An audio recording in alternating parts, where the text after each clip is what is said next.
మనం చదవగా విన్నాం. అబ్రహాము యొక్క విధేయత ఇక్కడ స్పష్టంగా జ్ఞాపకం చేయబడింది. దేవుడు అబ్రహామును తన కుమారుణ్ణి బలిగా ఇమ్మని కోరటం,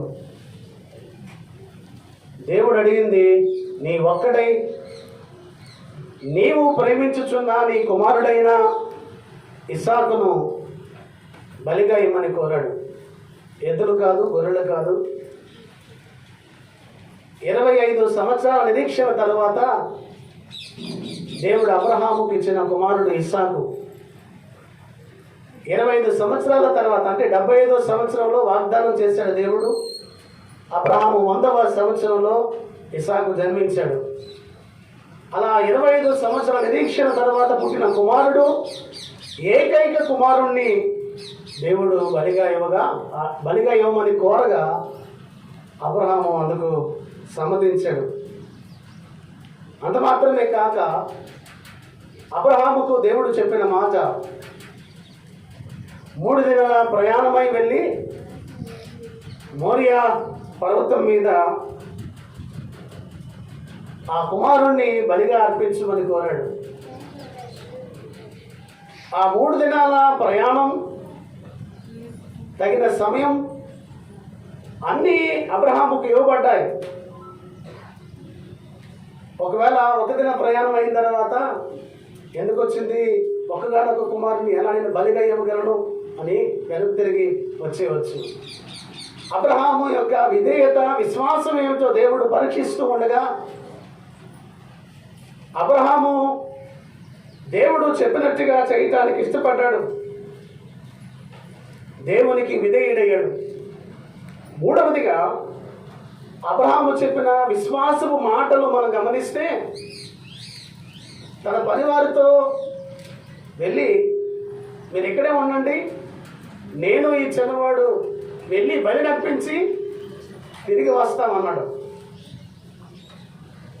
దేవుడు అడిగింది ఇస్సాకును, అంటే ఇస్సాకు బలి అర్పించబడిన తర్వాత ఎంతమంది వస్తారు? అబ్రహాము ఒకడే రావాలా? కానీ అబ్రహాము చెప్పిన విశ్వాసపు మాటలు మనం గమనిస్తే, మేము వెళ్ళి బలర్పించి తిరిగి వస్తాము అన్నాడు. అబ్రహాము యొక్క విశ్వాసపు స్థితి అక్కడ స్పష్టంగా కనిపిస్తూ ఉంది. అలాగే కుమారుడు అడిగినప్పుడు, ఆయన కట్టెలు నిప్పు ఉన్నాయి, దహన బలికి గొర్రెపిల్ల ఏది అని అడిగాడు. గొర్రెపిల్ల ఏది అని అడిగినప్పుడు అతను చెప్పిన సమాధానం, యెహోవా ఇదే, యెహోవా చూచుకొనును. ఆయన బలిమ్మన్నాడు, బలి ఇవ్వటానికి వెళ్తూ ఉన్నాడు, ఇక అంతా ఆయన చూచుకుంటాడు. అబ్రహాము పలికిన మాట యెహోవా ఈరే, దేవుడు చూచుకొనును అని ఒక నమ్మిక అబ్రహాము కలిగి ఉన్నాడు అనే మాట మనం గమనించాలి. 5వదిగా చూస్తే, అతడు దేవునికి భయపడేవాడు, దేవునికి భయపడేవాడు అనే మాట రాయబడి ఉంది. అబ్రహాము దేవునికి భయపడేవాడు.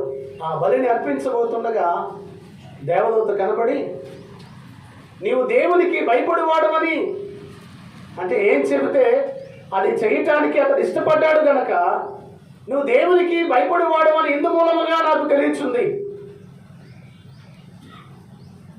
దేవుని ఎడల భయభక్తులు, దేవుని ఎడల విధేయత అబ్రహాము కనపరిచాడు. 5వదిగా మనం స్పష్టంగా చూస్తే,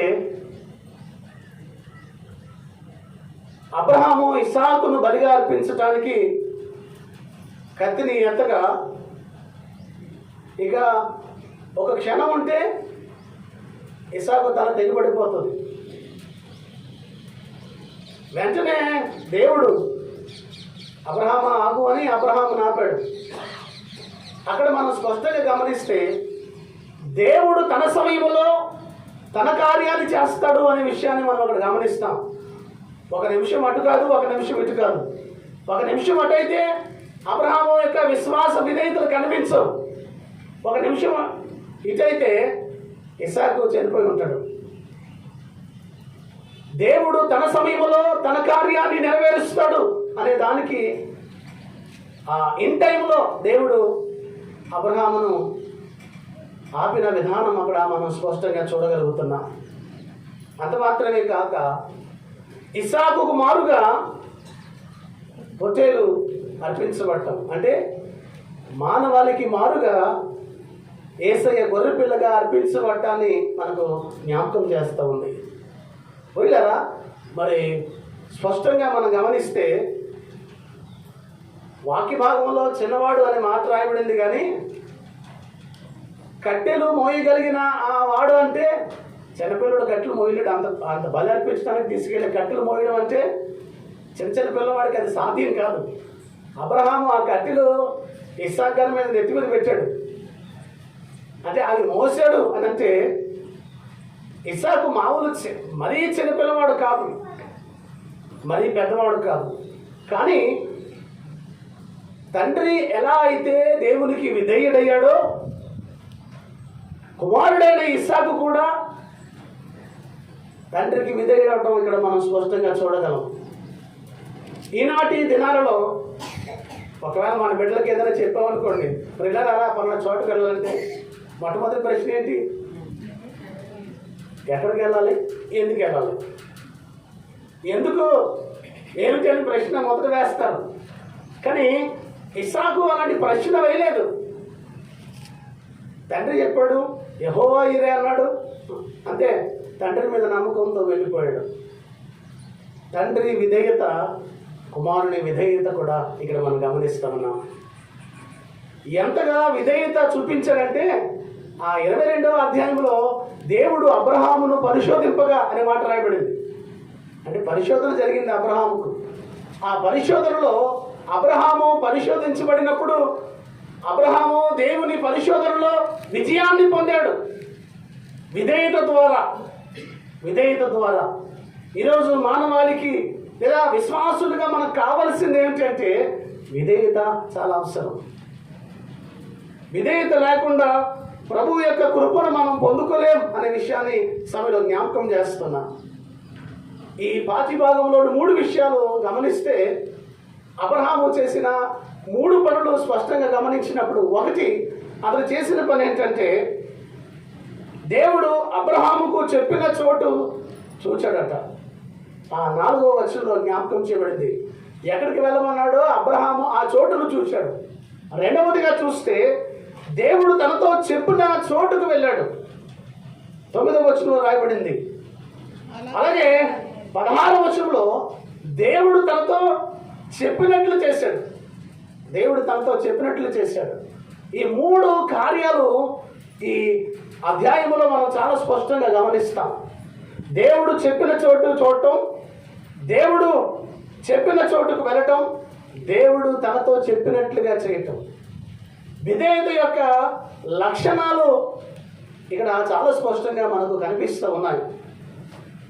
వీళ్ళు గమనించినప్పుడు తన చెప్పిన చోటు చూడటం అనే మాట, అంటే ఏం చూడమన్నాడో దేవుడు అదే చూశాడు తప్ప బలి ఇవ్వటానికి అంత దూరం ఎందుకంటే ఇక్కడ ఎక్కడో ఇచ్చితే సరిపోదా? ఇచ్చిన ఏకైక కుమారుడు పోలేనయ్యా, ఏదో ఇంతకాలం నిరీక్షిస్తే నువ్వు ఇచ్చావనుకుంటే మళ్ళీ కొడుకుని కోరుతున్నావు. ఇక 3 దినాలు ఎందుకు నాకు ప్రయాణం, నువ్వు అడిగావు కాబట్టి ఇక్కడే బలిచ్చేస్తాను అనే మాట అబ్రహాము నోటి వెంట రాలేదు. అంత మాత్రమే కాక అతడు చూపు విషయంలో బహు జాగ్రత్తగా ఉన్నాడు అనే మాట జ్ఞాపకం చేస్తా ఉన్నాను. పరిశుద్ధ గ్రంథాన్ని మనం గమనించినప్పుడు తప్పుడు చూపులు చూచి నష్టపోయిన వారు కూడా ఉన్నారు. హవ్వ చేసిన పని గమనించినప్పుడు ఆ పండు వివేకమిచ్చు రమ్యమైనదైనట్టు చూచి తన భర్తకిచ్చి లోకం మీదకి పాపాన్ని తీసుకువచ్చింది. లోతు భార్య సొదొమ వైపు చూచి ఉప్పు సమమైనట్టుగా మనం స్పష్టంగా గమనించగలం. ఇశ్రాయేలులు ఐగుప్తు వైపు చూచి అరణ్యములో రాలిపోయారు. దేవుని వైపు చూడటం మానేసి ఐగుప్తు వైపు చూచారు. అబ్రహాము దేవుడు తనతో చెప్పిన చోటు చూశాడు. ఎక్కడ దేవుడు అర్పించమన్నాడో ఆ చోటును అబ్రహాము చూచాడు, విధేయత కలిగిన వాడై. దేవుని బిడ్డలారా, ఈనాడు మనం దేవుని వైపు చూసే వారిగా ఉండాలి అనే సత్యాన్ని ఈ సభలో జ్ఞాపకం చేస్తున్నా. అబ్రహామును దేవుడు పిలిచినప్పుడు కూడా తన ఆస్తి, తన బంధుత్వం, తన సొంత ప్రదేశం, ఒకవేళ మనం రాజమండ్రిలో ఉంటున్నాం అనుకోండి, రాజమండ్రిలోనే ఉద్యోగం వస్తే బాగుంటుంది అనుకుంటాం. ఎందుకంటే రాజమండ్రి నుంచి ఎక్కడో ఉత్తరప్రదేశ్లో మనకు ఉద్యోగం వేశారనుకోండి, ఈ సొంత ప్రదేశాన్ని విడిచి వెళ్ళటం కొంచెం బాధగా ఉంటుంది. అదే రాజమండ్రిలో వేస్తే ఎంత అదృష్టం, దేవుడు అంత మీద చేశాడు ఉంటాం కదా. ఇక్కడ గమనించినప్పుడు అబ్రహాము మొట్టమొదట పిలిచినప్పుడే తన ఉన్న చోటు విడిచిపెట్టి నేను వెళ్ళమన్న చోటుకి వెళ్ళమన్నప్పుడే తన చోటును చూసి ఏమీ ఆలోచన చేయలేదు. ఇక్కడ క్షేమంగా ఉన్నాం, ఇక్కడ సంతోషంగా ఉన్నాం, ఇక్కడ బంధువులు ఉన్నారు, స్నేహితులు ఉన్నారు, రక్త సంబంధికులు ఉన్నారు, సంపాదించిన ఆస్తులు ఉన్నాయి, ఇంకెందుకు అక్కడికి వెళ్ళటం అనే ఆలోచన చేయలేదట. దేవుడు చెప్పిన చోటు వెళ్ళటానికి ఇష్టపడ్డాడు. అందుకే మనం గమనిస్తే యెహోవా కొరకు ఎదురు చూచువారు నూతన బలం పొందుదురు అని దేవుని వాక్యం మనకు తెలియపరుస్తూ ఉంది. రెండవ విషయాన్ని మనం చూస్తే, అబ్రహాము దేవుడు తనతో చెప్పిన చోటుకు వెళ్ళాడట. అబ్రహాముతో చెప్పింది మొరియా పర్వతానికి వెళ్ళు, అక్కడే బలి అర్పించమని చెప్పాడు. దేవుడు ఎక్కడికి వెళ్ళమంటే అక్కడికి వెళ్ళటానికి ఇష్టపడ్డాడు. పరిశుద్ధ గ్రంథంలో దేవుడు వెళ్ళమన్న చోటుకి వెళ్ళని వారు కూడా మనం చూస్తాం. చాలా స్పష్టంగా మనం గమనించినప్పుడు యోనా నినేవే వెళ్ళమంటే తర్షీషు వెళ్ళటానికి ప్రయత్నం చేశాడు. అలాగే అన్య దేశం వెళ్ళొద్దంటే నయోమి మోయాబు వెళ్ళి భర్తను, 2 బిడ్డలను పోగొట్టుకుంది. వెళ్ళవద్దన్న ప్రదేశానికి వెళ్ళటం ద్వారా జరిగే నష్టాలు కూడా మన జీవితాల్లో ఉంటాయి. దేవుడు అబ్రహాము చెప్పిన చోటుకు మాత్రమే వెళ్ళాడు. వెళ్ళమన్న ప్రదేశానికి వెళ్ళటం విధేయత. ఒకవేళ మన పిల్లలు ఉన్నారనుకోండి, సాధారణంగా ఒక ఉదాహరణ గమనిస్తే, రేపు పలానా చోటుకి వెళ్ళి అక్కడ బాగుంటుంది, అక్కడ తేరన్నాడు అనుకోండి. ఏదైనా సరుకు తెచ్చినప్పుడు ఆ సరుకు చూసిన తర్వాత ఇది ఎక్కడ కొన్నారా అని అంటే, అక్కడ వేరే చోట కొనాలంటే ఏం చెప్తాం? నేను ఎక్కడికి వెళ్ళమంటే అక్కడికి వెళ్ళావా? ఏ చోటును కొనమంటే ఇంకో చోటు కొన్నావు, అక్కడ కొంటేనే బాగుంటుందని చెప్పాను కదా అంత. ఇక్కడ స్పష్టంగా గమనించినప్పుడు ఆ మోరియా పర్వతం మీదకి అక్కడికి వెళ్ళి చేయమంటే అబ్రహాము దేవుడు చెప్పిన చోటుకు వెళ్ళటం 3 దినాల ప్రయాణం. 3 దినాల ప్రయాణం అబ్రహాము వెళ్ళటం అక్కడ మనం స్పష్టంగా చూస్తాం పిల్లలు. అలాగనే మనం గమనిస్తే మరి వెళ్ళి ఆశీర్వదించబడిన వారు మనం గమనించినప్పుడు మోషే దేవుడు చెప్పినట్లుగా వెళ్ళగా ఇశ్రాయేలుకు నాయకుడయ్యాడు. ఐగుప్తు నుంచి ఇశ్రాయేలు విడిపించడానికి నువ్వు నాయకుడిగా వెళ్ళాలి అని పంపించినప్పుడు అక్కడ మోషే నాయకుడిగా వెళ్ళాడు. నాయకుడిగా వెళ్ళి మోషే నా ఇల్లంతట్లో నమ్మకమైన వాడు అని పేరు సంపాదించుకున్నాడు. అలాగన్నా మనం గమనించినప్పుడు ఏలియా సారేపతి వెళ్ళమంటే సారేపతి వెళ్ళి సారేపతి విధవరాల ద్వారా అక్కడ పోషించబడటం గమనిస్తూ ఉన్నాం. వెళ్ళమన్న చోటికి వెళ్ళినప్పుడు భక్తులు ఆశీర్వదించబడ్డారు. అలాగున ఫిలిప్పును మరి యెరూషలేము వెళ్ళమన్నప్పుడు అతడు వెళ్ళగా కందాకే దగ్గర మంత్రిగా పనిచేస్తున్నటువంటి నపుంసకుడు రక్షించబడటానికి కారకుడయ్యాడు. దేవుడు ఏది చెబితే అది చేయటం మనం విధేయత చూపిస్తే మన జీవితాల్లో మనం ఆశీర్వదించబడతాం. చాలాసార్లు మనం ప్రార్థన చేసేటప్పుడు మనం అడిగే ఆలోచన ఏంటంటే మనకిష్టమైన స్థితిని కావాలని దేవుని అడుగుతూ ఉంటాం. కానీ దేవుని బిడలగా అయ్యా నువ్వు ఎక్కడికి వెళ్ళమంటే అక్కడికి వెళ్తాను అని సిద్ధపడగలిగితే దేవుడు మనల్ని ఆశీర్వదిస్తాడు అనే మాట జ్ఞాపకం చేస్తూ ఉన్నాను. అలాగనే 3వదిగా మనం గమనించినప్పుడు దేవుడు అబ్రహాముతో దేవుడు చెప్పినట్టుగా అబ్రహాము చేశాడట. ఈ ఒకగానొక కుమారుడిని నీవు ప్రేమిస్తున్న నీ కుమారుడైన ఇసాకును బలిగా ఏమని చెప్పినప్పుడు అబ్రహాము దేవుని అడగలేదు, అయ్యా ఏంటి ఒక్క కుమారుని ఇచ్చి మరలా కుమారుని బలిగా ఇవ్వమంటున్నా, ఏమిచ్చినా అంటే నా ప్రాణమైనా ఇస్తాను కానీ ఆ కుమారుని ఇవ్వలేను ప్రభువా, ఎందుకంటే వాడు వారసుడు. అప్పుడు నువ్వు చెప్పావు ఎలియాజరు కాదు వారసుడు, ఇస్సాకే నీకు పుట్టబోయేవాడే వారసుడు అని చెప్పావు. ఇప్పుడు ఆ వారసుని ఏమంటున్నావు? మరి నువ్వు చేసిన వాగ్దానం ఏమైపోతుంది? నీ వాగ్దానం తప్ప అని దేవుణ్ణి ప్రశ్నించలేదట. ఏమి అడిగాడో దేవుడు అదే ఇవ్వటానికి ఇష్టపడ్డాడు. ఈరోజు మనలను సజీవ యాగంగా మనం ఆయనకు సమర్పించుకోండి అంటే అవి తప్ప ఏమైనా అడుగు ప్రభు అంటున్నాం. మనం అర్పించుకోవటానికి ఇష్టపడటం లేదు. సజీవ యాగంగా దేవునికి మనం సమర్పించుకోవడానికి బదులుగా అయ్యా కానుకలు అడిగితే కానుకలు ఇస్తాం, ఇంకేం అడిగితే ఏమన్నా ఇస్తాం తప్ప సజీవ యాగంగా మమ్మల్ని మేము మాత్రం సమర్పించుకోలేం అన్నట్టుగా మనం ఉన్నాం. దేవుడు ఏమడిగాడు అది ఇవ్వటానికి మనం ఇష్టపడేవారుగా ఉండాలి. ఆయన నిన్ను సజీవ యాగంగా సమర్పించుకోమని కోరుతూ ఉన్నాడు. కనుక దేవుడు అడిగిన వాటిని మనం ఇచ్చేవారిగా ఉండాలి అనే మాట జ్ఞాపకం చేస్తూ ఉన్నాను. లేదా దేవుడు చెప్పినట్లుగా చేసేవారిగా ఉండాలి.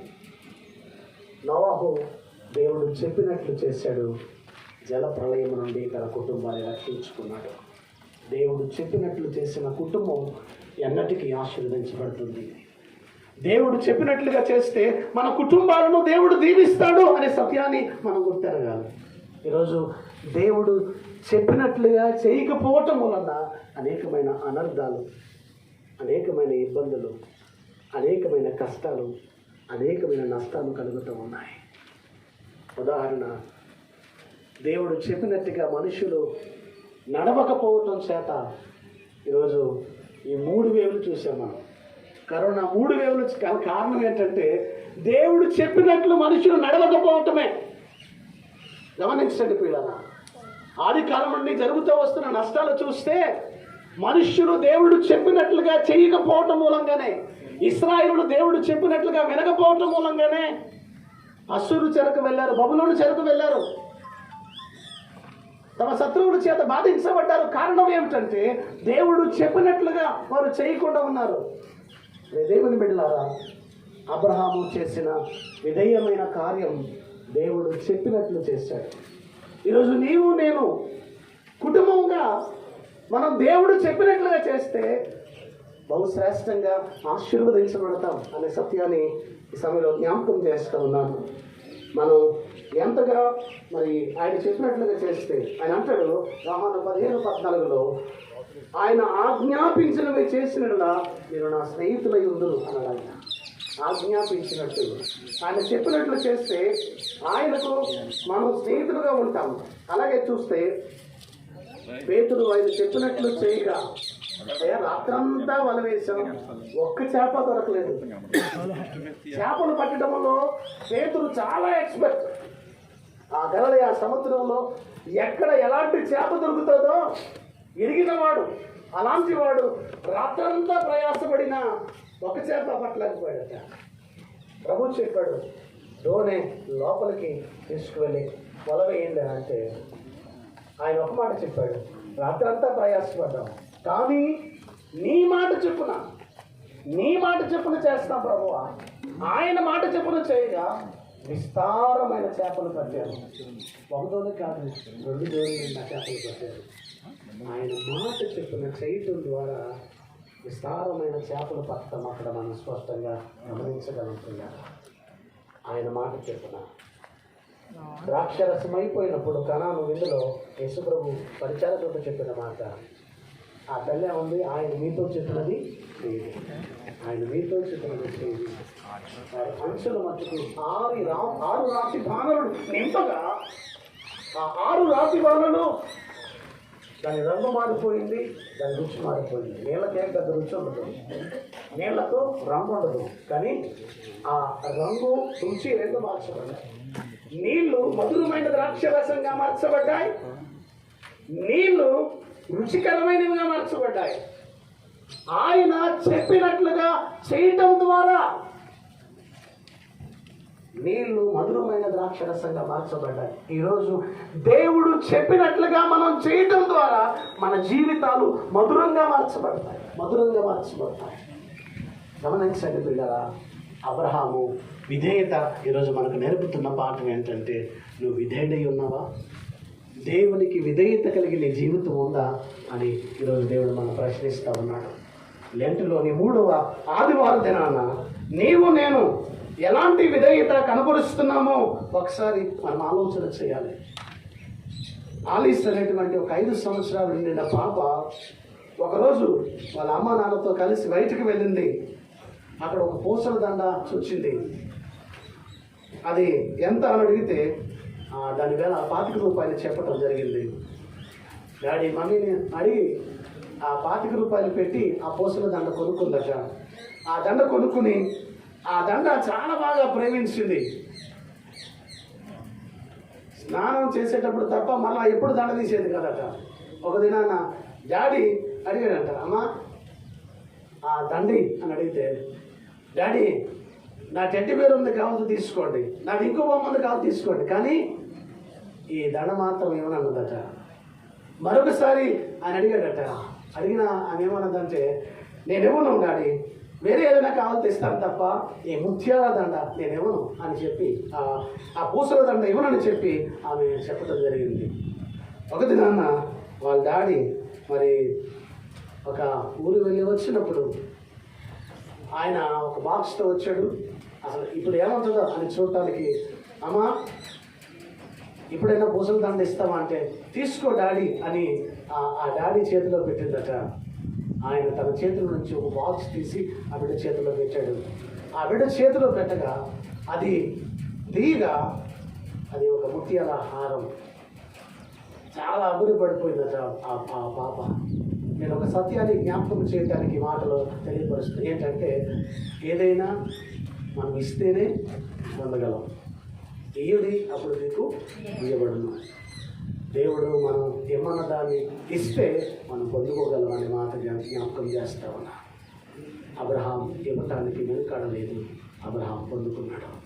ఈ నా జీవితంలో ఎంతగా దేవునికి విధేయత చూపిస్తే అంతగా మనం ఆశీర్వదించబడతాం. మనం ఆశీర్వదించబడాలంటే విధేయులుగా ఉందాం. ఇక 2వ పాఠాన్ని మనం గమనించినప్పుడు, 2వ పాఠం మనం చూస్తే యోహాను సువార్త 10వ అధ్యాయం ఆయన తెలియపరుస్తున్నటువంటి మాట 27-30 ఆ వచనాల్లో మనం చూసినప్పుడు ఆయన ఈ 2వ విషయం ఏంటంటే, విధేయత వలన మరి ఆశీర్వాదాలు ఆయన జ్ఞాపకం చేశాడు. పత్రిక పాఠంలో మనం చూసినప్పుడు హెబ్రీయులకు రాయబడిన పత్రిక 5వ అధ్యాయం 7-10 వచనాలు చూస్తే, విధేయత నేర్చుకున్న మనుష్య కుమారుడు, విధేయత నేర్చుకున్న మనుష్య కుమారుడు ఇక్కడ కనిపిస్తాడు. ఈ పత్రికా పాఠంలో మనం చాలా స్పష్టంగా చూస్తే హెబ్రీ గ్రంథకర్త ఆ 7వ వచనంలో జ్ఞాపకం చేశాడు. ఆయన శరీరధారి అయిన దినములలో మహారోదనముతోనూ కన్నీళ్లతోనూ తన మరణం నుండి రక్షింపగల వానికి ప్రార్థనలను యాచనలను సమర్పించి భయభక్తులు కలిగి ఉన్నందున ఆయన అంగీకరింపబడిన అని మాత్రం రాయబడింది. ఈ హెబ్రీ గ్రంథకర్త గెత్సెమనే తోట అనుభవాన్ని జ్ఞాపకం చేస్తూ ఉన్నాడు. గెత్సెమనే తోటలో యేసు ప్రభు వారు పొందిన వేదన, దుఃఖం ఏంటి? చనిపోవడానికి ఆయన దుఃఖపడుతున్నాడా? కాదు. మానవ పాప భారాన్ని మోయించడంలో పరిశుద్ధమైన శరీరం ఆ పాపమును స్వీకరించడానికి అంగీకరించక ఆయన పడిన వేదన ఆ గెత్సెమనే తోట. అంటే ఆయన పరిశుద్ధుడు, ఆయన పాపము లేనివాడు. పాపము లేనివాడు ఇప్పుడు పాపము మోయాలి అంటే, లేదా పాపముగా చేయబడాలి అంటే ఆ పడే వేదన. తప్పు చేయనోడు, ఎప్పుడు తప్పు చేయనోడు ఏదైనా తప్పు చేసినప్పుడు చాలా గిల్టీగా ఫీల్ అవుతాడు. అంటే నా జీవితంలో ఎలాంటి ఎప్పుడు తప్పు చేయలేదు అంటే, నేను తప్పు చేయటం అంటే చాలా గిల్టీగా ఫీల్ అవుతాను. ఇప్పుడు ఆయన పడిన వేదన, ఆయన పడిన బాధ, ఈ మానవాళి యొక్క పాపపు భారం అంతా ఆయన మీద మోపబడబోతోంది. అలా మోపితే దేవుడు ఆయనకు దూరం అవుతాడు. కనుక ఇప్పుడు ఆ వేదనతో ఆయన మానవాళి రక్షణ ఇప్పుడు ఆయన చేతుల్లో ఉంది. ఆ రక్షణ కొరకై ఆయన కన్నీటితో మరింత వేదనగా ప్రార్థించగా చెమట రక్త బిందువులుగా మారెను అని మాట్లాడబడింది. చెమట రక్త బిందువులుగా మార్చబడతాం. మీరు గమనించండి, అది శీతాకాలం, ఆయన ఉండేది తోటలో. అలాంటి తోటలో చెమటలు ఎందుకు పడతాయి? పైగా శీతాకాలం అంటే చలేస్తుంది తప్ప. అంటే మానవాళి పాపపు భారాన్ని భరించటానికి పరిశుద్ధుడైన దేవుడు ఎంత వేదన చెందాడో ఆ సత్యాన్ని మనం గమనించాలి. ఆయన అంగీకరింపబడును అని మాత్రం రాయబడింది. కన్నీటితో చేసిన ప్రార్థన మానవ పాపాలను భరించటానికి, దైవోగ్రతను భరిస్తూ ఆ మరణమనే శత్రువును ఎదుర్కొనటానికి ఆయన విజ్ఞాపనలు చేశాడు. ఇప్పుడు గమనించినప్పుడు యేసయ్య పునరుద్ధానమునందు దేవుడు ఆయనకు జవాబునిస్తూ మరణం ఓడించబడిందని ఆయన ప్రకటించాడు. ఈ అనుభవం ద్వారా క్రీస్తు విధేయత నేర్చుకున్నాడు. ఆ 8వ వచనం చూస్తే, ఆయన కుమారుడై ఉండి తాను పొందిన శ్రమల వలన విధేయత నేర్చుకున్నాడు. తాను పొందిన శ్రమల వలన విధేయత నేర్చుకున్నాడు. ఆయన గమనించండి, నీ కొరకు నా కొరకు ఆయన శ్రమ పడ్డాడు. ఆయన విధేయతల గురించి అక్కడ ఫిలిప్పీయులకు రాయబడిన పత్రిక 2వ అధ్యాయం 5-8 వచనాల్లో జ్ఞాపకం చేయబడుతుంది. ఆయన ఎంత విధేయత అని అంటే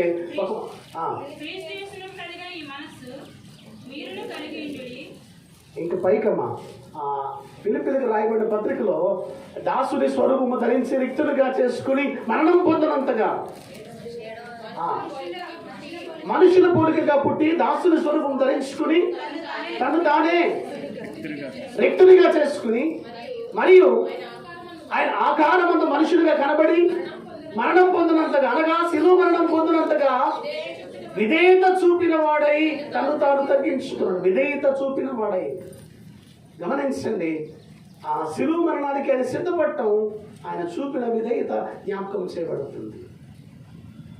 సింహాసనాన్ని విడిచిపెట్టి దాసుని స్వరూపం ధరించి వ్యక్తులుగా చేసుకుని మరణం పొందినంతగా, అనగా శిలువ మరణం పొందినంతగా తను తను తగ్గించుకున్నవాడై విధేయత చూపించాడట. ఆయన దేవుడై ఉంది, మన నిమిత్తమై ఆయన అంతగా తండ్రికి విధేయత చూపిస్తే నీవు నేను ఎంత? ఈరోజు నీ విధేయత దేవుని పట్ల ఏమై ఉంది? ఆయన విధేయత చూపించాడు. ఆయన ఒక మాదిరి మనకు అనుగ్రహించాడు. యేసయ్య అనుగ్రహించిన మాదిరి విధేయత, తగ్గించుకోవటం. ఈ దేవుని బిడ్డలారా, ఈరోజు ఈ లెంట్లోని 3వ ఆదివారం దేవుడు మనల్ని నువ్వు ఎలాంటి విధేయుడిగా ఉన్నావు, తగ్గించుకునే జీవితం నీలో ఉందా అని దేవుడు మనం ప్రశ్నిస్తూ ఉన్నాడు. అంత మాత్రమే కాక యేసయ్య సంపూర్ణ స్థితి పొందటం అంటే ఆయన నరావతారం, ఆయన శ్రమ మరణ పునరుద్ధానాల ద్వారా ఆయన సంపూర్ణ స్థితి పొందిన వాడయ్యాడు. ఈ కార్యాలన్నీ జరిగించడం ద్వారా, ఆయన శ్రమ మరణ పునరుద్ధానాల ద్వారా ఆయన సంపూర్ణ స్థితిని పొందాడు. ఆయన పిల్లరా అంటే సంపూర్ణుడయ్యాడు, సంపూర్ణ విధేయుడయ్యాడు అనే మాట మనం గమనించాలి. ఆయన నిత్య దేవుని కుమారుడై ఉండి శరీరధారిగా తండ్రి చిత్తానికి విధేయుడవటం ఆయన చేసిన కార్యం. 3వదిగా శిలువ మరణానికి సైతం ఆయన విధేయత చూపించటం ద్వారా ఆయన నిజమైన శోధనలందు కష్టపడి వాటిని గెలిచాడు. కష్టపడి అంటే మానవ శరీరం దాల్చిన ఆయన ఆ శ్రమ, ఆ కష్టాన్ని స్వయంగా ఆయన అనుభవించాడు. స్వయంగా ఆయన అనుభవించాడు. ఆయన దేవకుమారుడై ఉండి ఆ మనుష్య రూపము దాల్చుకొని ఆ శ్రమ, ఆ కష్టం ఆయన అనుభవించాడు. ఒకవేళ ఆయన అనుభవించకపోతే అది మనం అనుభవించాలి. ఆయన కనుక ఆ బాధ విడిచిపెడితే ఆ బాధ మనం అనుభవించాలి. మనం అనుభవించవలసిన మనస్థానంలో ఆయన దాన్ని అనుభవించాడు. మొదటి ఆదాము ఏదైనా తోటలో ఓడిపోయాడు. రెండవ ఆదామైనటువంటి యేసయ్య గెత్సెమనే తోటలో విజయాన్ని తెచ్చిపెట్టాడు. ఆ గెత్సెమనే తోటలో ఆయన చేసిన ఆ ప్రార్థన విజయాన్ని అనుగ్రహించబడింది. ఏదైనా తోటలో మొదటి ఆదాము ఓడిపోయాడు. రెండవ ఆదామైన యేసయ్య ఆ గెత్సెమనే తోటలో చేసిన ప్రార్థన విజయాన్ని చేకూర్చబడింది. మానవాళికి రక్షణ భాగ్యం అనుగ్రహించబడటానికి పునాది వేయబడింది అనే సత్యాన్ని మనం గమనించాలి పిల్లరా. ఆయన విధేయత చూపించాడు. నీవు నేను విధేయత చూపించాలి. ఇక మూడవ పాఠం చివరిదిగా మనం గమనిస్తే ఆయన విధేయత చూపించటం ద్వారానే మనం నిత్య రక్షణకు కారకుడయ్యాడు అనే సత్యాన్ని గమనించాలి. ఇక మూడవ పాఠాన్ని మనం గమనిస్తే యోహాను సువార్త 10వ అధ్యాయం 27 నుంచి చూస్తే విధేయత వలన కలిగే ఆశీర్వాదం ఏమిటో ఇక్కడ జ్ఞాపకం చేయబడింది. విధేయత వలన కలిగే ఆశీర్వాదం ఏమిటో ఆయన తెలియపరుస్తూ అంటున్నాడు, నా గొర్రెలు నా స్వరం వినను, నా గొర్రెలు నా స్వరం వినను. ఆ గొర్రెలు విధేయత కలిగిన గొర్రెల పట్ల దేవుడిచ్చే ఆశీర్వాదాలు ఏంటో ఆయన జ్ఞాపకం చేస్తున్నాడు. మొట్టమొదట ఆ గొర్రెలు విధేయత కలిగి ఉంటే నా గొర్రెలు నా స్వరం వినను అనగా వినటం అంటే విధేయత చూపించటం. నా గొర్రెలు నా స్వరం వినను, విధేయత చూపటం, విశ్వసించటం, సువార్త ప్రకటించబడుతుండగా విని విశ్వసించటం, దేవుని అంగీకరించటం. ఇక్కడ మనం గమనించినప్పుడు ఆయన మరి స్వరాన్ని వినేవారిగా, ఆయనకు లోబడేవారిగా మనం ఉండాలని దేవుని వాక్యం మనకు స్పష్టంగా జ్ఞాపకం చేస్తుంది. ఆయన మాటలు వినేవారిగా ఆ 10వ అధ్యాయంలో ఆయన జ్ఞాపకం చేస్తాడు. అవి నా స్వరం వినే గొర్రెలు 13లో కూడా అది జ్ఞాపకం చేశాడు. నా గొర్రెలు నా స్వరం వినను. ఆయన స్వరం వింటాయి. అబ్రహామా అబ్రహామా అని దేవుడు పిలిచినప్పుడు అబ్రహాం లోబడ్డాడు. సమయలు అని పిలిచినప్పుడు సమయలు చిత్తము ప్రభువా అని లోబడ్డాడు. ఆయన గొర్రెలు ఆయన స్వరం వింటాయి. అంటే ఇప్పుడు నీవు నేను మనం ఆయన పాలించు ప్రజలము, ఆయన మేపే గొర్రెలము. కనుక నీవు నేను ఆయన మాట వినాలి, ఆయనకు విధేయులు అవ్వాలి. నా గొర్రెలు నా స్వరం వినను. రెండవ మాట చూస్తే నా గొర్రెలు నేను ఎరుగుదును అనే మాట జ్ఞాపకం చేస్తూ ఉన్నాడు. తన గొర్రెలను ఆయన ఎరిగిన వాడు. వీళ్ళని గమనించండి, ఆయన గొర్రెల స్థితిని ఎరిగిన వాడు. అందుకే ఆదాము పాపం చేసినప్పుడు ఆయన తెలీదా? తెలుసు. అయినా కానీ ఆదామా నీవెక్కడ ఉన్నావు అని అన్నాడు ఆయన. ఆదామా నీవెక్కడ ఉన్నావు అని అడిగాడు ఆయన.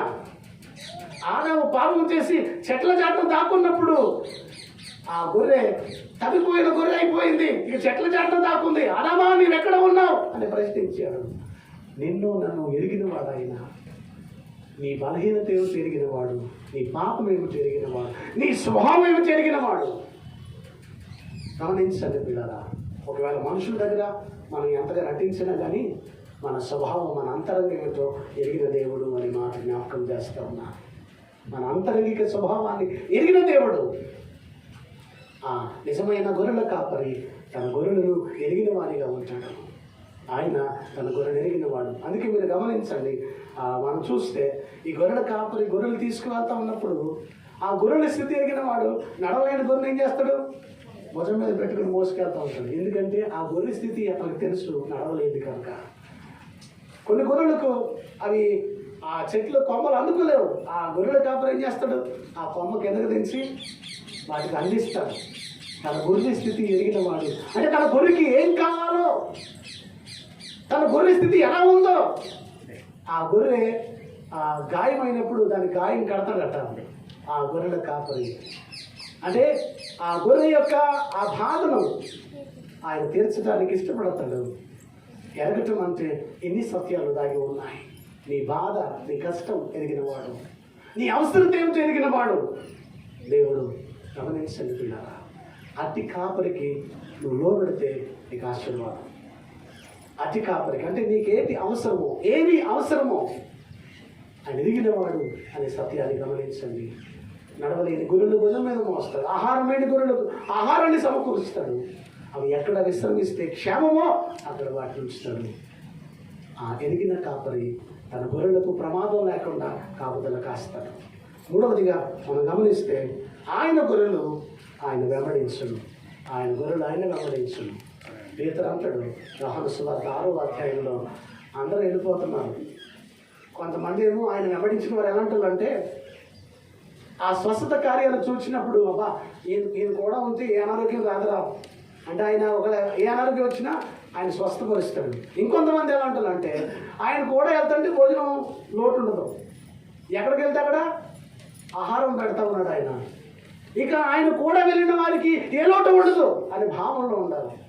ఇప్పుడు ఆయన 6వ అధ్యాయంలో నా శరీరం తిరిగి నా రక్తం తాగువాడే నిజ జీవం గలవాడని చెప్పి ఆయన ఆ విషయాలన్నీ మాట్లాడుతూ ఉన్నప్పుడు, ఇదేంటి ఇలాంటి మాటలు మాట్లాడుతున్నాడు, ఈయన వెనకాల వచ్చితే లాభం ఏముంది ఇంకా అని చెప్పి కొంతమంది ఆయన విడిచి వెళ్ళిపోవడానికి ప్రయత్నం చేసినప్పుడు, 6వ అధ్యాయం చివరిలో మీరు చదివితే తెలుస్తుంది, అక్కడ పేతురుని అడిగాడు ప్రభు, పేతురు మీరు వెళ్ళిపోవాలనుకుంటున్నారా అని అడిగితే, అప్పుడు పేతురు చెప్పాడు, ప్రభువా ఎక్కడికి వెళుదుము, ఎవరి ఎందుకు వెళుదుము, నీవే నిత్య జీవపు మాటలు గలవాడు, అక్కడ నీవే పరిశుద్ధ దేవుడువు అన్నాడు ఆయన.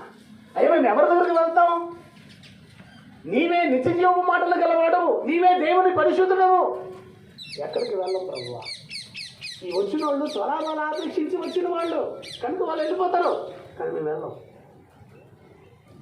మమ్మల్ని ఎన్నుకుని తీసుకువచ్చావు, నీతో పాటు ఉంటాం, నీవే నిత్య జీవపు మాటలు గలవాడు, నీవే దేవుని పరిశుద్ధుడవు.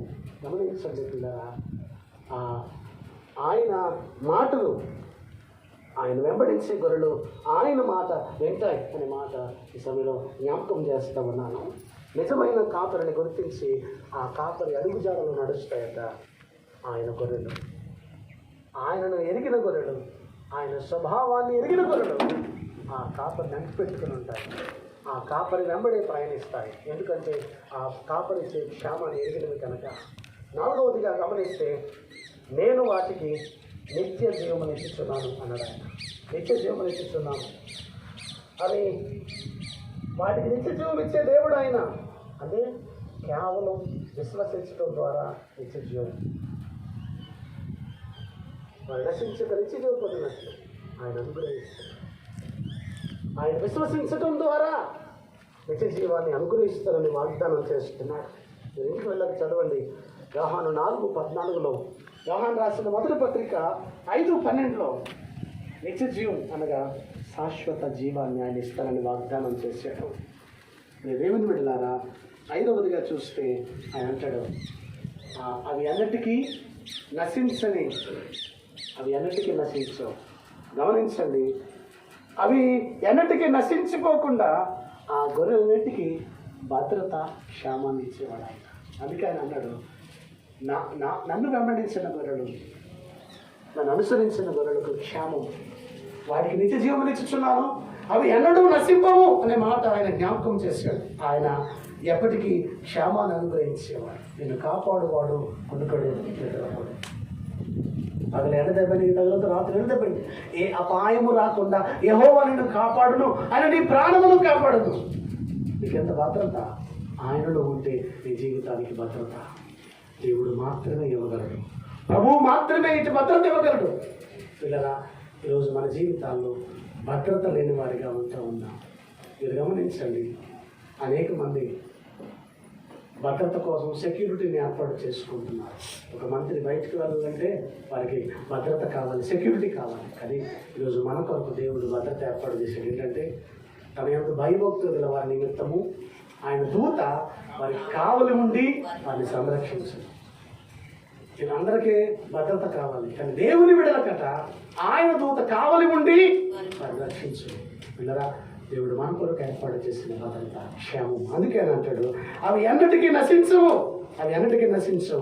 ఆయనే వాటిని కాపాడేవాడిగా ఉన్నాడు. అంత మాత్రమే కాక 6వదిగా, ఎవడునూ నా చేతిలో నుండి వాటిని అపహరింపలేడు. ఎవడునూ నా చేతిలో నుండి అపహరింపలేడు. మీరు గమనించండి, ఎన్నడూ అపహరింపలేడు. ఒక ఇద్దరు చిన్నపిల్లలు కొట్టుకుంటారనుకోండి, కొట్టుకున్నప్పుడు మీరు గమనిస్తే ఆ కొట్టుకోవడంలో ఒకవేళ అందులో ఉన్న వారి దగ్గర ఎవరైనా ఆ తల్లి వచ్చిందనుకోండి, అప్పుడు వీడు చాలా పెద్ద ధైర్యం వచ్చేస్తుంది. ఆయన కొట్టి వాళ్ళ అమ్మ వెనకాల దాక్కుంటాడు. ఏం చేస్తావు చేయరా ఇప్పుడు అంటాడు. అంటే ఆ ధైర్యం ఏంటి? వాళ్ళ అమ్మ ఉంది కనుక అదేం చేయలేడు. ఇంకా ఇప్పుడు ఈయనేమి చేయలేడాడు. ఎందుకు? వాళ్ళ అమ్మ ఎదుర్కొండ నిలబడి ఉంది. ఏంట్రా మా పిల్లలు అంటా అంటారు. అందుకని ధైర్యం అనమాట. అందుకు వాడు వాళ్ళ అమ్మ వెనకాల దాక్కుంటాడు కొట్టి. ధైర్యం వాడికి. వాటిని నా చేతిలో నుండి ఎవడును అపహరింపలేడు. ఆయన చేతిలోనికి వెళ్ళాడు ఏ గొర్రెను ఎవరు అపహరింపలేడు, సైతాను గారు కూడా. ఎందుకంటే ఆయన చేతిలో భద్రత ఉంది, ఆయన చేతిలో క్షేమం ఉంది. ఆయన చేతికి అప్పగింపబడిన ప్రతి గొర్రె క్షేమం కలిగి ఉంటుంది, భద్రత కలిగి ఉంటుంది. మన జీవితాలు ఆయన చేతికి అప్పగించడం ద్వారా క్షేమం. వెళ్ళరా గమనించండి. అందుకే ఇశ్రాయేలు ఆ పడుకునే ముందు ప్రార్థన చేస్తారు, తండ్రి నీ చేతికి నా ఆత్మను అప్పగిస్తున్నాం అంటే మళ్ళీ ఉదయానికి క్షేమంగా లేవాలని. దేవునికి వారు అప్పగించుకుంటారు, దేవునికి వారు అప్పగించుకుంటారు. దేవుడే క్షేమాన్ని ఇస్తారని. నీవు తప్ప నాకు క్షేమాధారం ఏదీ లేదు అంటాడు దావీదు. దేవుడే క్షేమాధారం, ఆయన తప్ప మనకు క్షేమాధారం ఏమీ లేదు అనే సత్యాన్ని మనం గమనించాలి. ఇక చివరిగా మనం గమనిస్తే, నా తండ్రి అందరికంటే గొప్పవాడు, నా తండ్రి చేతుల నుండి ఎవడును అపహరింపలేడు అనే మాట ఆయన జ్ఞాపకం చేస్తాడు. నా తండ్రి చేతుల నుండి ఎవడును వాటిని అపహరింపలేడు. దేవుని బిడ్డలారా, విధేయత ద్వారా నిత్య జీవం, విధేయత ద్వారా కాపుదల, విధేయత ద్వారా భద్రత, విధేయత ద్వారా క్షేమం. కనుక ఇది నాన్న మనం జ్ఞాపకం చేసుకుందాం. విధేయత చూపించి అబ్రహాం ఆశీర్వదించబడ్డాడు. యేసయ్య విధేయత చూపించి అంగీకరించబడ్డాడు, మాదిరి చూపించాడు. విధేయత చూపిస్తే మనం ఎలా దీవించబడతామో యోహాను సువార్తలో యోహాను జ్ఞాపకం చేస్తున్నాడు. ఆయన స్వరం విని ఆయన వెంబడిస్తూ ఉన్న గొర్రెలు క్షేమము, శాశ్వత జీవం, భద్రత అనుగ్రహిస్తారు. కనుక అలా ప్రభువును వెంబడించేవారిగా, లోబడేవారిగా, విధేయత చూపేవారిగా ఉండటానికి పరిశుద్ధాత్మ దేవుడు తన కృప మనందరిపై అనుగ్రహించునుగాక. ఆమేన్. సమస్త జ్ఞానములకు మించిన దేవుని సమాధానం యేసుక్రీస్తు వలన మన హృదయములకు, మన తలంపులకు కావలి ఉండునుగాక. ఆమేన్.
కృతజ్ఞత కానుకలు అర్పించుకునేవాడు దయచేసి ముందుకు రావాల్సిందిగా మనం చేయించున్నాము.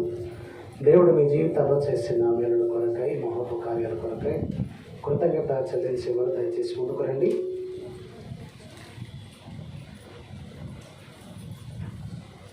ఎవరైనా కృతజ్ఞత చెల్లించేవారు, మొక్కబడి కానుకలు చెల్లించేవారంటే దయచేసి ముందుకు రండి.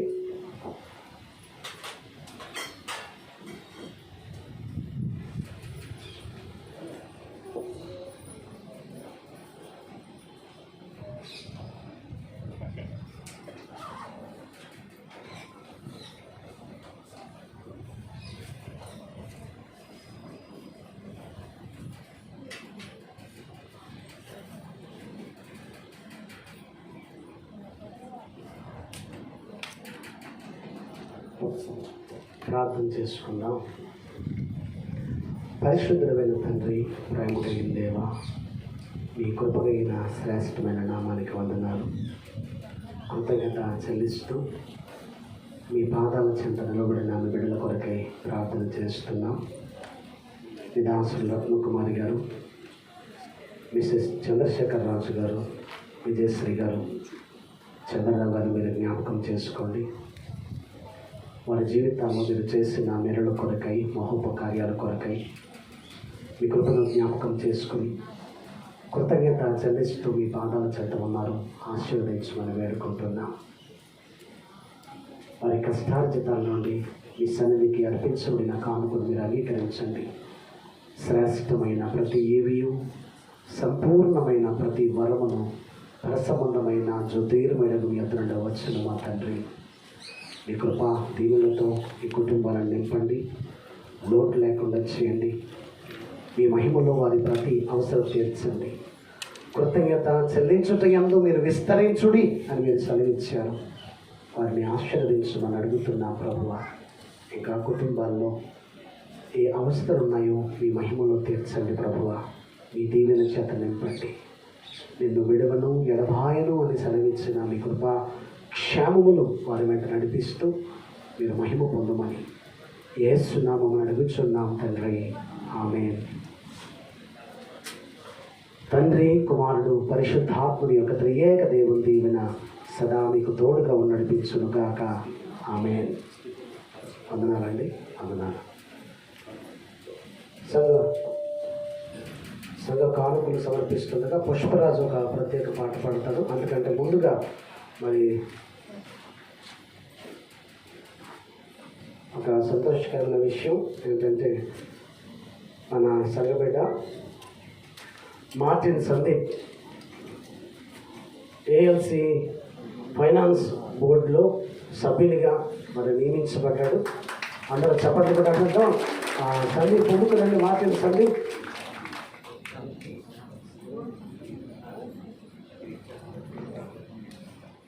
నూతన ఏఎల్సి కార్యవర్గంలో అది బిడ్డ ఫైనాన్స్ బోర్డు మెంబర్గా ఎన్నిక చేయబడ్డారు. మరి మన సంఘం నుండి బిడ్డ ఎన్నిక కావడం చాలా సంతోషదాయకం. సంఘపక్షంగా బిడ్డ నేను అభినందిస్తూ ఉన్నాను. ఒకసారి అందరికీ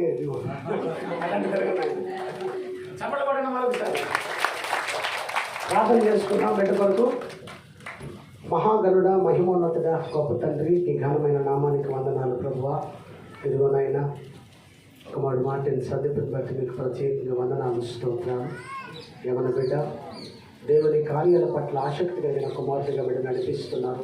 అందుని బట్టి మీకు వందనాలు. చర్చ విషయాలన్నింటిలో చురుగ్గా పాల్గొని యవనస్తులు, అందుని బట్టి మీకు వందనాలు. ఆయన నమ్మకమైన వారికి మెలైన దీవెనలు కలుగును అని సెలవిచ్చిన గొప్ప తండ్రి, నూతన ఏఎల్సి కార్యవర్గంలో ఫైనాన్స్ బోర్డులో ప్రభావ బిడ్డలు మీరు ఏర్పాటు చేసుకున్నారు. అందుని బట్టి మీకు ప్రత్యేకంగా వందనాలు, స్తోత్రాలు. కుమారుని జ్ఞాపకం చేసుకోండి. మీ దీవెన చేత నింపండి ప్రభువా. మీ కృప తోడుగా ఉంచండి నాయన. శ్రేష్టమైనటువంటి దీవెనలతో నింపి నడిపించే గొప్ప దేవుడు ఏంటుండగా మిమ్మల్ని తలగా ఉంచుతాను కానీ తోకగా ఉంచమని సెలవించిన గొప్ప దేవునిగా వీడిని ఆశీర్వదించారు. అందుని బట్టి మీకు వందనాలు. ఇవ్వబడిన బాధ్యతలు చక్కగా నడిపించబడుతూ మీ దీవెనలు పొందుకోవడానికి వీడిని ఆశీర్వదించండి. కృప చేత నింపండి. వీడికిచ్చిన వారిని మీరు ఆశీర్వదించండి. ఇరువురి దంపతుల దాంపత్య జీవితాన్ని వర్ధల్ల చేయండి. కుమారుడు బట్టి సంతోషిస్తున్న తల్లిగా విజయశ్రీ గారిని ఆశీర్వదించండి. కృప చేత నింపండి.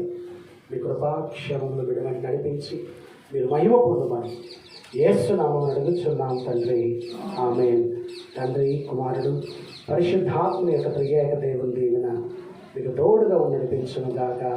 ఆమేన్.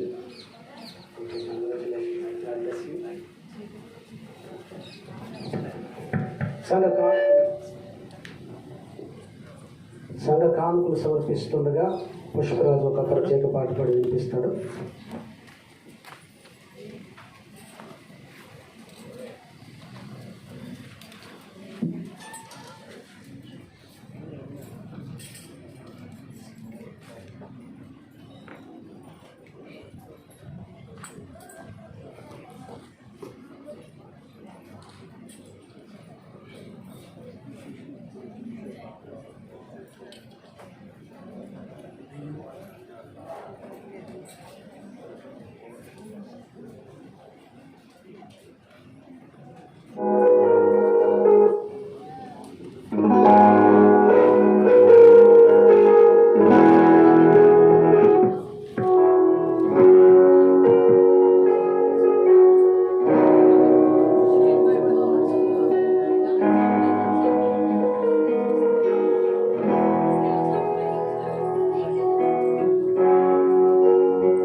సుడిగాలైనను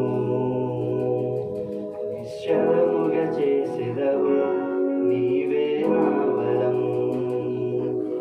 నీవే నా నమ్మకం. సుడిగాలైనను నిశ్చలముగా చేసెదవు, నీవే నా వరం, నీవే నా నమ్మకం. గడిచిన కాలము నాతో ఉన్నావు, నీవు నా తోడు నడుచుచున్నావు, సదా నాతోనే ఉన్నావు. ఎగసిపడే తుఫానుల్లో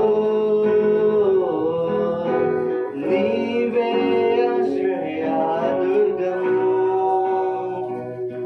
ఎదురుపడే అలలెన్నైనా నీ పాదముల బృందనే. వ్యాధి నన్ను చుట్టిన లెమ్మని సెలవిచ్చెదవు, యెహోవా రాఫా, నీవే నా స్వస్థత. వ్యాధి నన్ను చుట్టిన లెమ్మని సెలవిచ్చెదవు, యెహోవా రాఫా, నీవే నా స్వస్థత. గడిచిన కాలము నాతో ఉన్నావు, నీవు నా తోడు నడుచుచున్నావు, సదా నాతోనే ఉంటావు. ఎగసిపడే తుఫానుల్లో నీవే ఆశ్రయా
हुए तूफानों में तेरी बेली की चट्टान, बढ़ते हुए लहरों पे तेरे खड़ों के निशान, సుడిగాలైనను నిశ్చలముగా చేసెదవు, నీవే నా బలం, నీవే నా నమ్మకం.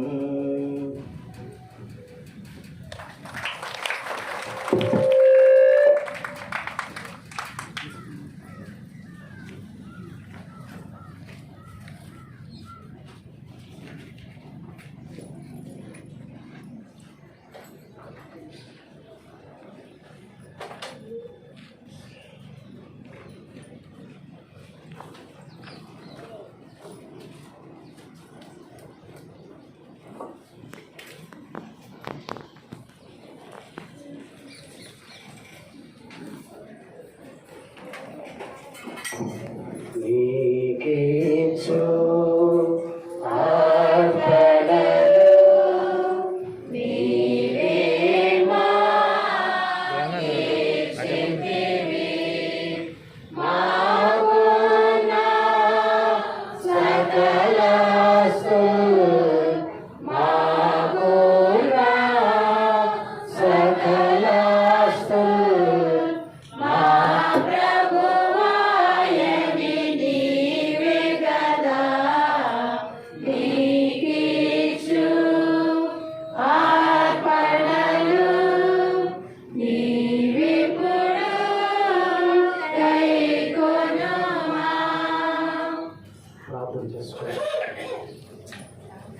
ప్రార్థన చేసుకుందాం.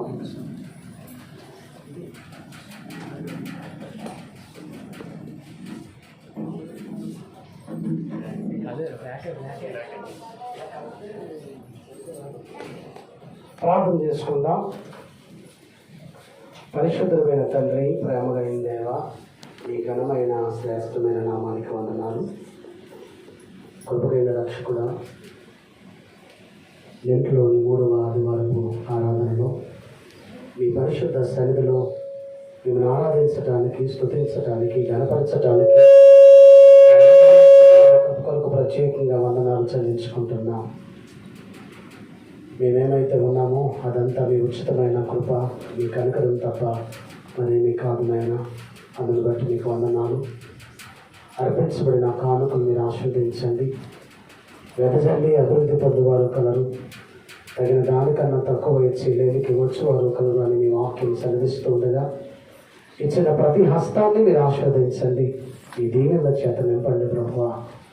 ఈ కానుకలు మీ సేవలో మీ నామ మహిమార్థమై వాడబడిలాగిన కృప ప్రసాదించమని వేడుకుంటున్నాం. వితబడిన వాక్యం మా అందరి హృదయాలలో ఫలించటానికి మీ సహాయము దయచేయండి. మీ కృప అనుగ్రహించమని వేడుకుంటున్నాం ప్రభువా. దయగల మా తండ్రి, మేము కూడా విధేయులుగా మీ ఎడల భయభక్తులు కలిగి జీవించటానికి మీకు లోబడే జీవితాలు మీరు మాకు ప్రసాదించమని వేడుకుంటున్నాం. అబ్రహాము విధేయత ఆశీర్వాదాన్ని తెచ్చిపెట్టింది. నాయనా, మీకే వందనాలు చెల్లించుకుంటున్నాం ప్రభువా. అలాగనే విశ్వాసులకు తండ్రిగా పిలువబడ్డాడు. ఆయన మీకు వందనాలు.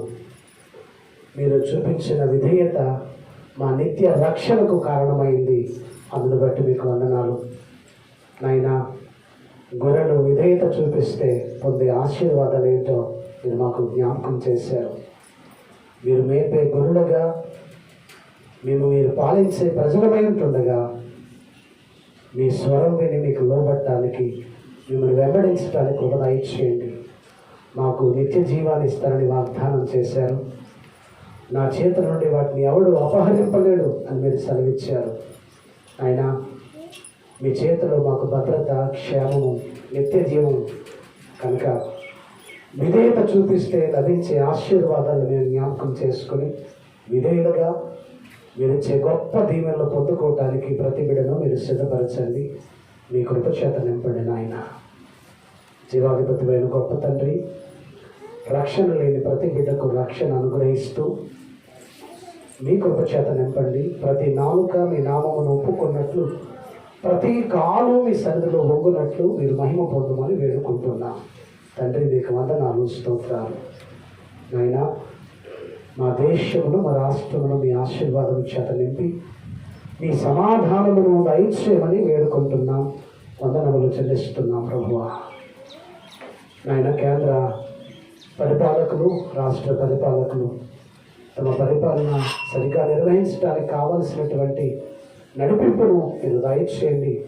మీ కృప అనుగ్రహించండి ప్రభువా.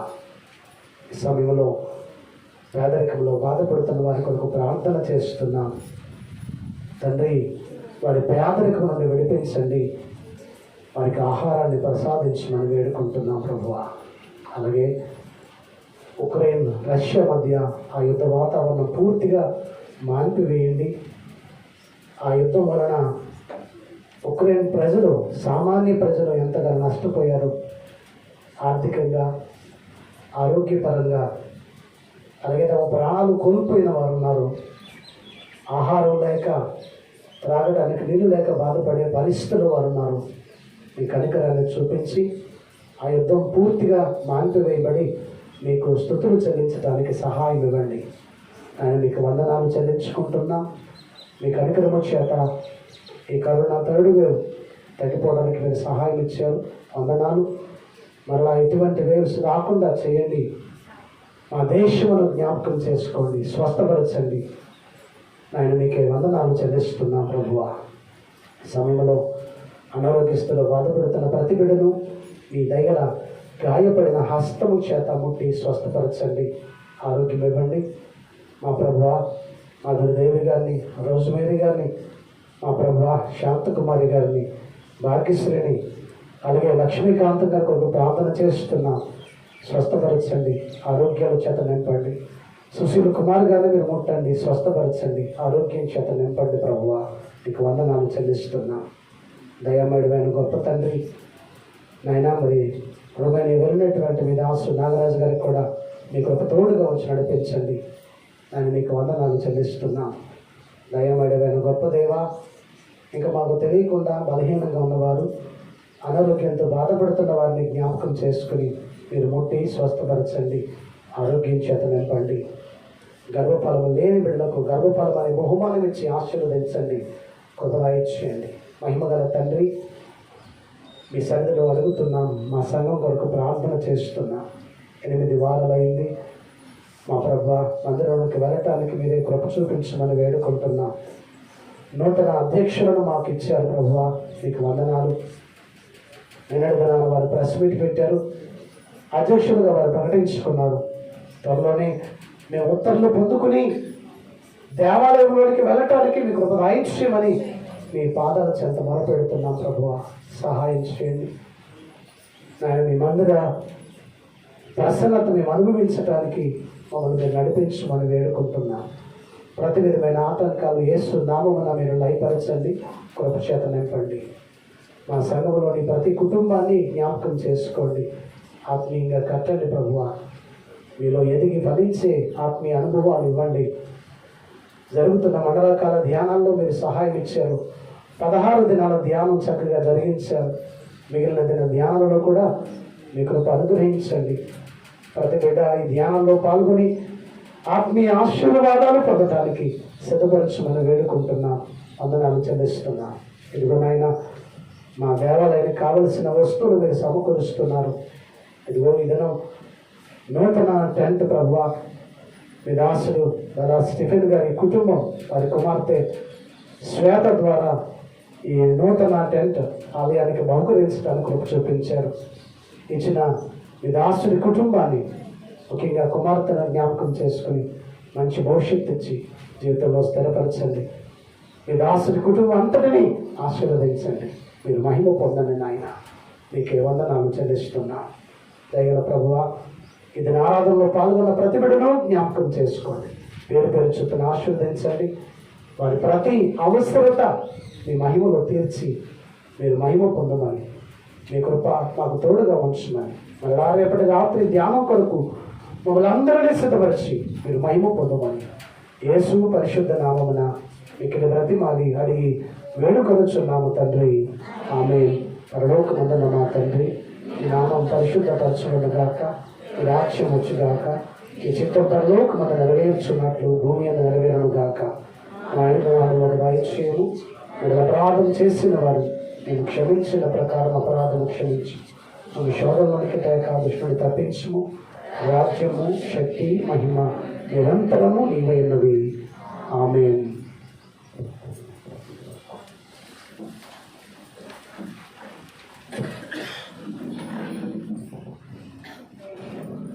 ప్రత్యేక పాట పాడినటువంటి పుష్పరాజుకు దేవుని దీవెన కలుగును గాక. మరి ఈ సమయంలో దేవుని మహాకృప చేత మరి దేవాలయం కొరకు ఒక నూతన టెంట్, ఈ క్రొత్త టెంట్ మళ్ళా స్టీఫెన్ గారి కుటుంబం, వారి కుమార్తె అది శ్వేత, అది దేవాలయానికి వీటిని బహుకరించారు. వారికి ప్రత్యేకమైన వందనాలు తెలియజేస్తున్నా. సంఘమంతా ఒకసారి చప్పట్లు కొట్టి వారిని అభినందిద్దాం. వారికి ప్రత్యేకమైన వందనాలు. మరి ఆ సందర్భంగానే స్టీఫెన్ గారు స్వీట్స్ తీసుకొచ్చారు. ఆరాధన అయిన తర్వాత మీ అందరికీ పంచిపెట్టబడతాయి కనుక మీరు తీసుకుని వెళ్ళాలని ప్రేమపూర్వక మనవి చేస్తున్నాం. అంత మాత్రమే కాదు, నేను నాన్న చంద్రశేఖర్ రాజు గారు ప్రతి వారం ఈ టెంట్లకి కుర్చీలకి ఖర్చు అవుతూ ఉంటే నిన్నటి దినాన వారు ఈ కుర్చీస్కి అన్నింటికి వారు 1000 రూపాయలు కానుకిచ్చారు. వారికి సంఘం తరపున ప్రత్యేకమైన వందనాలు తెలియజేస్తున్నా. ఒకసారి చప్పట్లు కొట్టి వారిని కూడా అభినందించాం. వారికి ప్రత్యేక వందనాలు. పిల్లలు మరి ప్రార్థన చేయండి. దేవుని కృపతో మరి లోపలికి వెళ్ళాలా, ప్రార్థన చేయండి. దేవుడే తన కార్యము జరిగించులాగా. నిన్నటి దినాన మరి ఏఎల్సి మోడరేటర్ గారు ప్రెస్ మీట్ పెట్టారు. గుంటూరులో ఆఫీస్లో ప్రెస్ మీట్ పెట్టారు. అన్ని ఛానల్స్ వచ్చి ఆ ప్రెస్ మీట్లో పాల్గొన్నాయి. వారే అధ్యక్షుడిగా ఆ కార్యవర్గం అంతా ప్రకటించడం జరిగింది. మరి త్వరలోనే మన కార్యాలు కూడా జరుగుతాయని విశ్వసిస్తున్నాం. ప్రార్థన చేయండి. దేవుడు మనకు న్యాయం జరిగించలాగున మీరు ప్రార్థించాలని మీ అందరినీ ప్రేమపూర్వకంగా కోరుతున్నాను. ప్రతిరోజు మండలకాల ధ్యానం రాత్రి 7 గంటలకు జరుగుతుంది కనుక ఆసక్తి కలిగిన వారు మరి సమయం ఉన్న వారందరూ కూడా ఈ కూడికలో పాల్గొనండి. మండలకాల ధ్యానాలు మన జీవితాలకు ఆశీర్వాదకరం కనుక రైతు అందరూ పాల్గొనాలని ప్రేమపూర్వకంగా మనవి చేస్తున్నాను.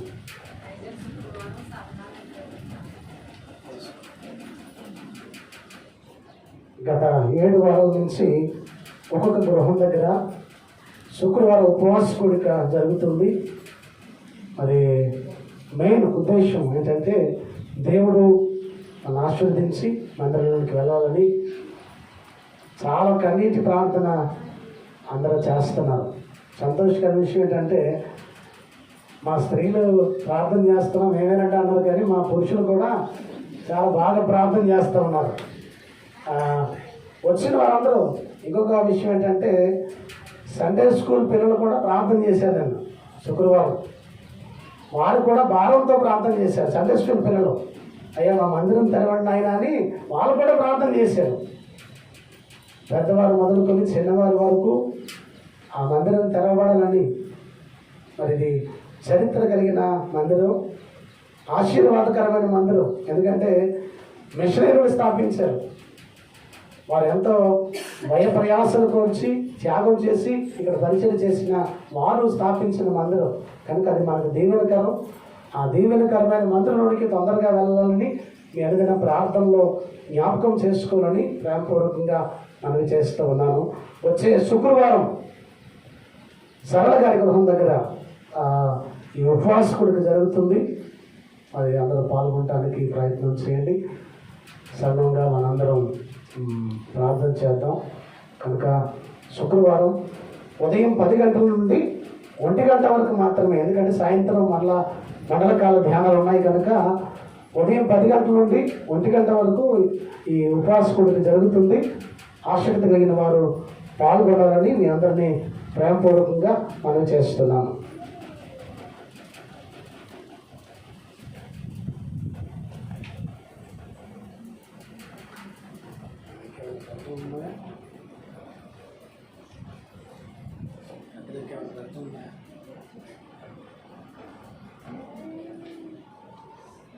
ముగింపు కీర్తనగా 212వ కీర్తన. మహాత్ముడైన నా ప్రభు విచిత్ర శిలువ జోడున అనే కీర్తన పాడుకుందాం. ఆంధ్ర క్రైస్తవ కీర్తన పుస్తకం నుండి. మరి మరొక విషయాన్ని జ్ఞాపకం చేసి పాడుకుందాం. మరి సంఘానికి దేవుడిచ్చిన ఐకమత్యాన్ని బట్టి కూడా మరి వందనాలు తెలియజేస్తున్నాం. ఎవరైనా బాగోకపోయినా అస్వస్థగా ఉంటే పెద్దలకు తెలియపరచండి. మేమందరం వెళ్ళి ఆయనకి ప్రార్థన చేస్తూ ఉన్నాం.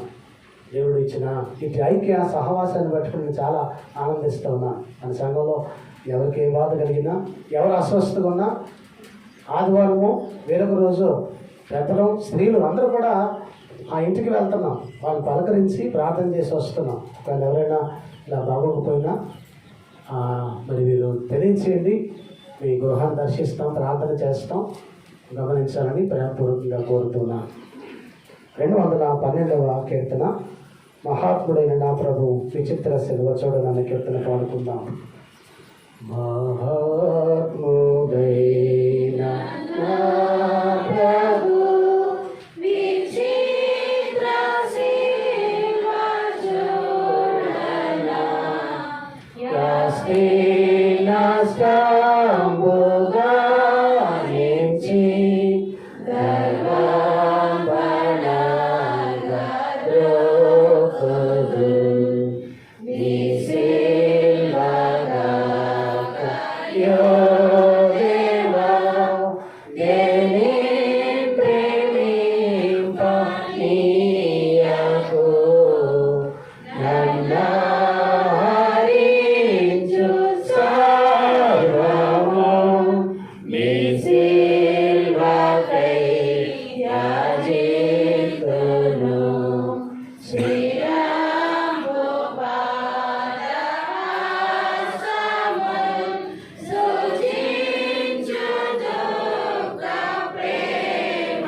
ఆశీర్వదించి నిన్ను కాపాడుగాక.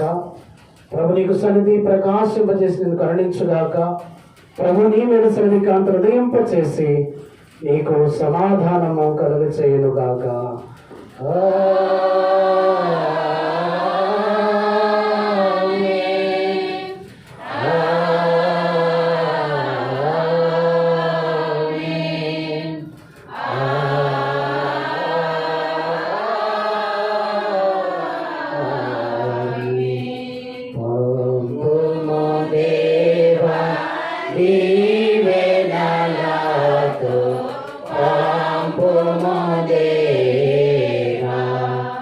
Dewa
ఇస్తాను.